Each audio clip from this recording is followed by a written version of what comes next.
সিয়াম পালনকারীকে আল্লাহ তাআলা কি কি পুরস্কার দিবেন? সিয়াম পালনকারীর সবচেয়ে বড় পুরস্কার হচ্ছে আস-সাওমু লি ওয়া আনা আজজিউ বিহি আও উজজা বিহি। রোজা আমার জন্যে, এই রোজা যে রাখবে আল্লাহ পাক নিজে হাদিসে কুদসির ভিতরে বলতেছেন আমি নিজেই তার প্রতিদান। তার মানে যে রোজা রাখছে আল্লাহ নিজে তার প্রতিদান। সুবহানাল্লাহ বিহামদি। তা আল্লাহ তাআলা যত বড়, প্রতিদানও কিন্তু তত বড়। রোজাদারদের জন্য রাইয়ান নামক একটা দরজা থাকবে, ওই দরজা দিয়ে শুধু রোজাদারেরাই প্রবেশ করবে। এবং আমরা একটা হাদিস সব সময় শুনি, ফামুস-সাইমি আতিয়াবু ইনদাল্লাহি মিন রিহি মিস্ক।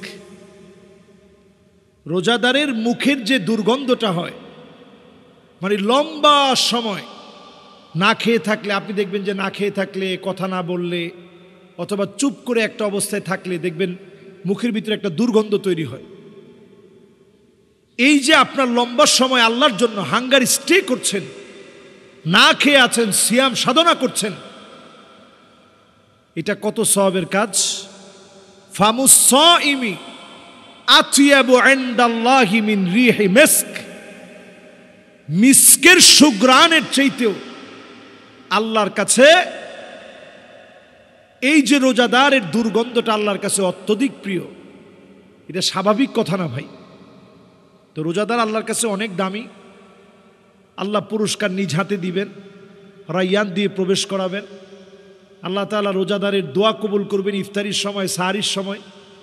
কাউকে যদি সামান্য কিছু আপনি খাওয়ান, আল্লাহ এত খুশি হবে, আল্লাহ পাক সেদিন তার নিজের হাউস থেকে নিজের পান করার গোলামদেরকে যেই পানীয় পান করাবেন, সেখান থেকে আল্লাহ তাআলা যখন পান করায় দিবেন, কেউ আর কোনোদিন তৃষ্ণার্ত হবে না, পিপাসার্ত হবে না। তো রোজাদার আল্লাহর কাছে অত্যন্ত দামি। একজন রোজাদার যখন রোজা থাকে, আল্লাহ রাব্বুল আলামিন প্রশংসা করতে থাকে যে এই গোলামগুলো আমার জন্য রোজা থেকেছে। তো এই রোজা থাকাকালীন সময়ে আল্লাহ তাআলা তাদের উপরে খুশি হতে থাকেন প্রতিনিয়ত। পুরস্কারের কোনো শেষ নেই। আর যেই পুরস্কার সবচেয়ে বড়, সেটা হচ্ছে আল্লাহ নিজ হাতে রোজাদারদেরকে পুরস্কার দিবেন। অন্য হাদিসের ভিতরে আসছে আল্লাহ নিজেই রোজাদারদের পুরস্কার। সুবহানাল্লাহ বিহামদি। এটার ব্যাপারে প্রায় 5টা হাদিস আছে। আল্লাহ নিজেই প্রতিদান মানে কি? সেদিন আল্লাহ রাব্বুল আলামিন নিজে গোলামদেরকে জিজ্ঞাসা করবে, হাল আনতুম রাদিন আন্নি, তোমরা কি আমার উপরে খুশি?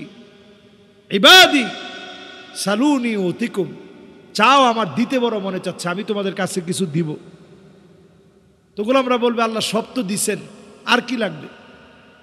গুনাহ মাফ করছেন, গুনাহ গোপন করছেন, জান্নাতের মালিক বানিয়ে দিয়েছেন, জাহান্নামের আগুন থেকে হেফাজত করছেন, আর কি চাবো আল্লাহ? আল্লাহ সেদিন বলবে, গোলাম চাও, দিতে বড় ভালো লাগে। সেদিন আল্লাহ নিজে বারবার চাইতে বলবেন। আদম আলাইহিস সালাম বলবে, ঠিক আছে সবাই মিলে চলো আল্লাহকে বলি। আল্লাহ যেন রাগ করে কোনোদিন বের করে না দেয়। সেদিন সবাই মিলে ধরবে, আল্লাহ রাগ করে আর বের করে দিয়েন না। আল্লাহ পাক সাথে সাথে জানাবে, উহিল্লু আলাইকুম রিদওয়ানি ফালা আসখাতু আলাইকুম বা'দাহু আবাদা। যাও, খুশি হয়ে গেলাম, কোনো দিনের জন্য আমি রাগ করব না। সুবহানাল্লাহ বিহামদি। এরপরে আল্লাহ আবার বলবে, গোলাম কিছু একটা চাও, আমার দিতে বড় মনে চাচ্ছে। সেদিন বান্দা কি চাবে? বান্দা সেদিন আল্লাহর কাছে বলবে, আল্লাহ আপনার কাছে আর কিছু চাই না, শুধু এতটুকুন চাই, আপনি আল্লাহ মেহেরবানি করে মূসা আলাইহিস সালামের শিখানো প্রশ্নে, মূসা আলাইহিস সালামের শিখানো পদ্ধতি অনুযায়ী সেদিন সবাই মিলে বলবে, আল্লাহ একবার হলেও আপনাকে দেখতে চাই। যখন দেখতে চাবে, আল্লাহ রাব্বুল আলামিন পর্দাগুলা সরায় দিবে। পর্দা সরায় দিতে দেরি হবে, মালিক সেদিন এক নজরে তাকায় থাকবে।